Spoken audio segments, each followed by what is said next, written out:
आपने कभी सोचा है कि जिस क्षण परशुराम जैसे कठोर, क्रोधी और प्रतिज्ञाबद्ध गुरु ने कर्ण को श्राप दिया, उसी क्षण उनकी आंखों में आंसू क्यों छलक आए थे? ये केवल एक श्राप नहीं था, यह एक ऐसे सत्य का विस्फोट था जिसे परशुराम स्वयं स्वीकार नहीं कर पा रहे थे। जिस शिष्य को उन्होंने ब्राह्मण समझकर शस्त्र विद्या का सर्वोच्च ज्ञान दिया, वही क्षत्रिय निकला, और वह भी ऐसा योद्धा जिसकी नियति पहले ही पीड़ा से लिखी जा चुकी थी। ये कहानी सिर्फ धोखे की नहीं है, ये गुरु और शिष्य के बीच टूटे विश्वास, दबे हुए करुणा भाव और धर्म की जटिलता की कहानी है। आज की यह गाथा आपको बताएगी कि उस श्राप के पीछे क्रोध से ज्यादा पश्चाताप था, और आंसू कमजोरी नहीं बल्कि उस महान गुरु का मानव रूप थे। इस रहस्य को समझने के बाद आप कर्ण और परशुराम दोनों को पहले जैसा नहीं देख पाएंगे। कर्ण का जीवन आरंभ से ही संघर्ष की अग्नि में तप रहा था। जन्म के साथ ही त्याग, पहचान के साथ ही अपमान और प्रतिभा के साथ ही अस्वीकार। जब द्रोणाचार्य ने केवल राजकुमारों को शिक्षा देने का नियम बनाया, तब कर्ण के लिए विद्या के द्वार बंद कर दिए गए। पर कर्ण हार मानने वालों में से नहीं था। उसके भीतर एक ऐसा योद्धा था जो किसी भी कीमत पर श्रेष्ठ बनना चाहता था। उसी ज्वाला ने उसे परशुराम के आश्रम तक पहुंचाया, जहां उसने स्वयं को ब्राह्मण बताकर शरण ली। कर्ण जानता था कि यह झूठ है, पर वह ये भी जानता था कि यदि सच बोल दिया तो उसे कभी वह ज्ञान नहीं मिलेगा जो उसे अर्जुन के समकक्ष खड़ा कर सके। ये निर्णय पाप था या विवशता, ये प्रश्न आज भी धर्म और अधर्म की रेखा को धुंधला कर देता है। परशुराम का आश्रम केवल शिक्षा का स्थान नहीं था, वह तप, संयम और कठोर नियमों का केंद्र था। परशुराम क्षत्रियों से घोर द्वेष रखते थे, क्योंकि उन्होंने अपने पिता जमदग्नि की हत्या क्षत्रियों द्वारा होते देखी थी। इसी कारण उन्होंने प्रतिज्ञा ली थी कि वे किसी भी क्षत्रिय को दिव्य अस्त्रों का ज्ञान नहीं देंगे। जब कर्ण ब्राह्मण बनकर उनके सामने खड़ा हुआ, तो परशुराम ने उसके तप, धैर्य और सेवा भाव को देखकर उसे शिष्य स्वीकार कर लिया।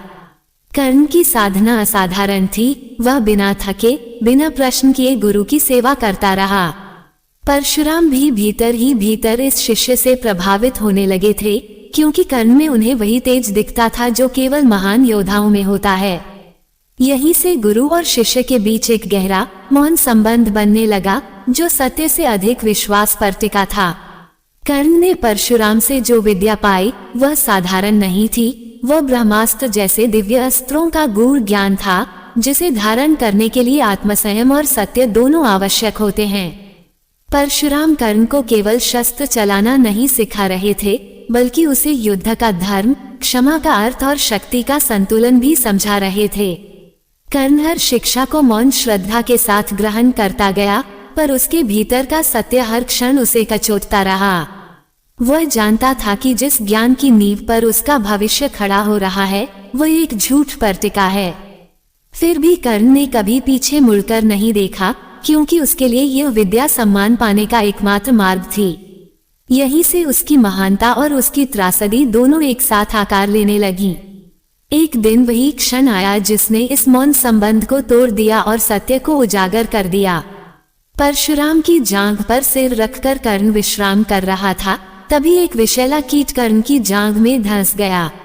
रक्त बहने लगा। असहनीय पीड़ा थी, पर कर्ण हिला तक नहीं। उसे भय था कि यदि गुरु की निद्रा भंग हुई तो अपराध हो जाएगा। जब परशुराम की आंख खुली और उन्होंने बहते रक्त को देखा, तो वे चौंक गए। इतनी वेदना सहना किसी ब्राह्मण के लिए संभव नहीं था।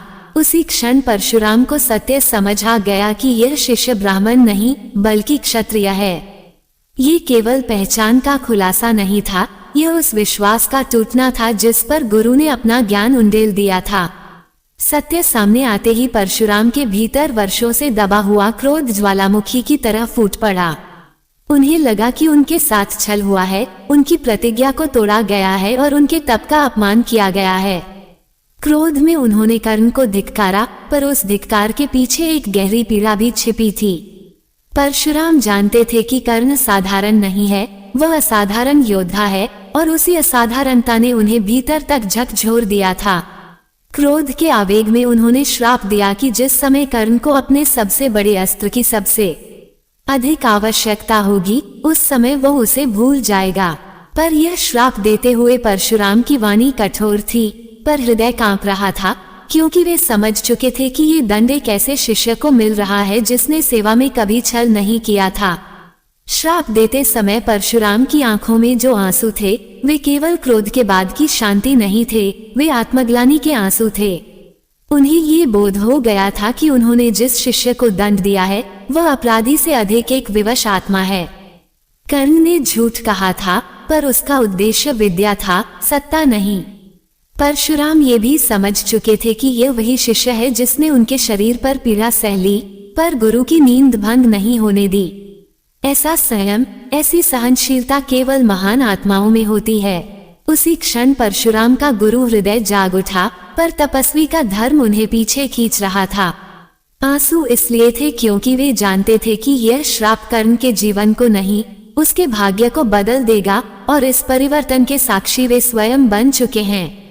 कर्ण ने उस क्षण कोई प्रतिवाद नहीं किया, कोई शिकायत नहीं की और न ही अपने भाग्य को कोसा।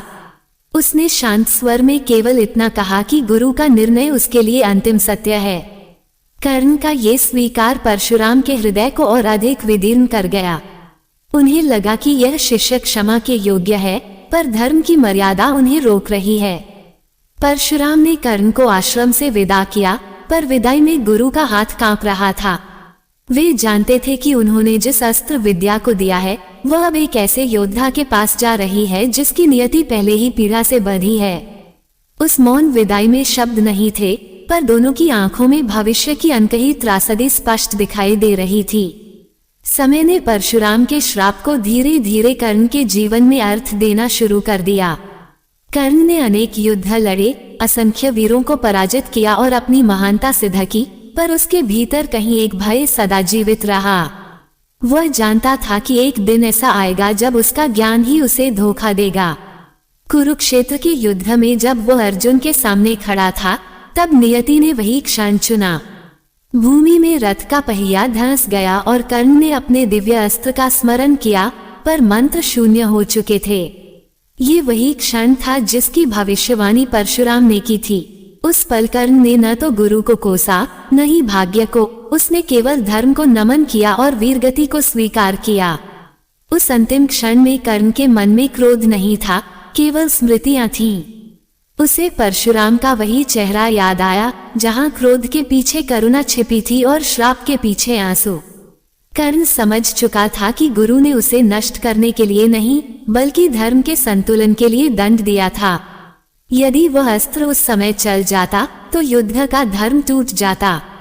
कर्ण का जीवन स्वयं एक बलिदान था, ऐसा बलिदान जो दूसरों को महान बनाने के लिए रचा गया था। परशुराम के आंसू उसी सत्य का स्वीकार थे कि कुछ आत्माएं विजय के लिए नहीं, बल्कि उदाहरण बनने के लिए जन्म लेती हैं। कर्ण की मृत्यु केवल एक योद्धा का अंत नहीं थी, वह उस करुणा की परिणति थी जिसे परशुराम ने वर्षों पहले अपने आंसुओं में छुपा दिया था। कर्ण और परशुराम की यह कथा हमें ये समझाती है कि धर्म कभी सीधी रेखा नहीं होता। यहाँ न कर्ण पूर्ण अपराधी है, न परशुराम केवल क्रोधी गुरु।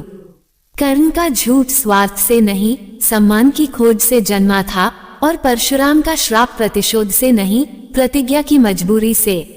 दोनों अपने अपने धर्म के बंधन में बंधे थे। यही कारण है कि इस कहानी में विजय किसी की नहीं होती, केवल पीड़ा शेष रह जाती है। परशुराम के आंसू इस बात का प्रमाण है कि कठोर से कठोर निर्णय लेने वाला भी भीतर से मनुष्य ही होता है।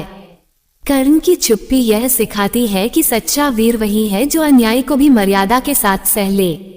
ये कथा हमें प्रश्न देती है, क्या धर्म का पालन हमेशा न्यायपूर्ण होता है, या कभी कभी वह किसी निर्दोष को भी बलि बना देता है। इस कथा का अंत कोई समाधान नहीं देता, बल्कि हमें एक दर्पण दिखाकर छोड़ देता है। परशुराम के आंसू और कर्ण का मौन हमें ये सोचने पर मजबूर करते हैं कि जीवन में सबसे बड़ा युद्ध बाहरी नहीं, भीतर का होता है। जब सत्य, धर्म और करुणा आमने सामने खड़े हों, तब सही निर्णय क्या है, यह कोई ग्रंथ नहीं बताता। कर्ण आज भी इसलिए स्मरण किए जाते हैं क्योंकि उन्होंने अन्याय को भी सम्मान में बदल दिया, और परशुराम इसलिए महान हैं क्योंकि वे श्राप देते हुए भी रो पड़े। यदि इस कथा ने आपके मन में प्रश्न जगाए हों, भावनाएं छुई हो या सोचने पर मजबूर किया हो तो इसे केवल कहानी समझकर मत छोड़िए।